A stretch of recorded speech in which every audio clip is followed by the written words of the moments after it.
जय श्री राम। ओम वक्रतुंड महाकाय सूर्यकोटि समप्रभ निर्विघ्नं कुरु मे देव सर्वकार्येषु सर्वदा। राम कीन्ह चाहि सोई होई, करे अन्यथा अस नहीं कोई। प्रभु श्री राम की लीला ही है जो मनुष्य को नट मरकट इव सब ही नचावत राम खगेश वेद अस गावत। वेदों का ये कहना है कि जिस प्रकार मदारी अपने बानर को अपनी इच्छा के अनुसार नचाता रहता है, उसी प्रकार प्रभु श्री राम सृष्टि के हर जीव को अपने इशारे पर नचाते हैं। इसलिए जो भी घटना हो उसमें आश्चर्य करने की कोई जरूरत नहीं है, क्योंकि होई ही सोई जो राम रचि राखा, को करी तर्क बढ़ा वैसा घा। आप लाख प्रयास करें, होगा वही जो प्रभु श्री राम ने रच रखा है। आप देखते हैं कि काम आपने किया और नाम कोई और ले गया। आश्चर्य होता है कि देखिए, काम हमने किया और नाम किसी और का हुआ। आश्चर्य करने की कोई आवश्यकता नहीं है, क्योंकि करता है काम और कोई, पर नाम और का चलता है।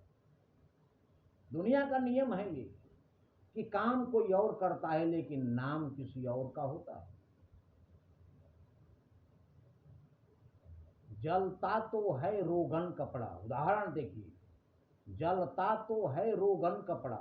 एक शीशी या बोतल लेकर उसके अंदर केरोसिन ऑयल, केरोसिन का तेल डालकर उसके ढक्कन में छेद करके एक कपड़ा उसमें डालकर और उसको जला देते। तेल है, शीशी है, कपड़ा है, लेकिन जब वो जल जाता है तो उसका नाम क्या होता है?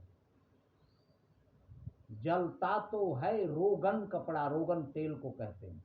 तो जलता तो है रोगन कपड़ा, तेल और कपड़ा जल रहा है, लेकिन कहते हैं दीपक जलता है। कह रहे हैं, लोग कहते हैं कि दीपक जल रहा है, जबकि तेल और कपड़ा जल रहा होता है शीशी के अंदर।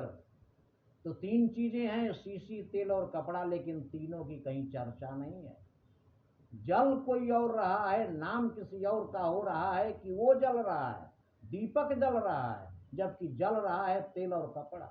ये संसार का नियम है। इसलिए कोई भी आपके किए हुए काम का फायदा उठाता है, आश्चर्य करने की कोई आवश्यकता नहीं है।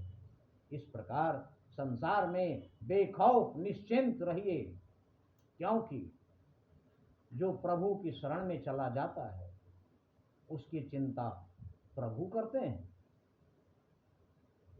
जिस प्रकार सेवक सुत पति मातु भरोसे, सेवक अपने स्वामी के भरोसे रहता है और पुत्र अपनी मां के भरोसे रहता है। रही असोच बनाए प्रभु पोसे, और प्रभु का भक्त जो उनकी शरण में चला गया उसे चिंता करने की कोई आवश्यकता नहीं है, क्योंकि उसकी चिंता प्रभु करते हैं। इस प्रकार प्रभु पर आश्रित होइए, क्योंकि जब तक इंसान इंसान के भरोसे बैठा होए, भगवान उसकी सहायता क्यों करे? भगवान से सहायता चाहिए तो प्रभु को याद कीजिए, और जब उनको याद करेंगे आपकी सहायता अवश्य करेंगे। जय श्री राम।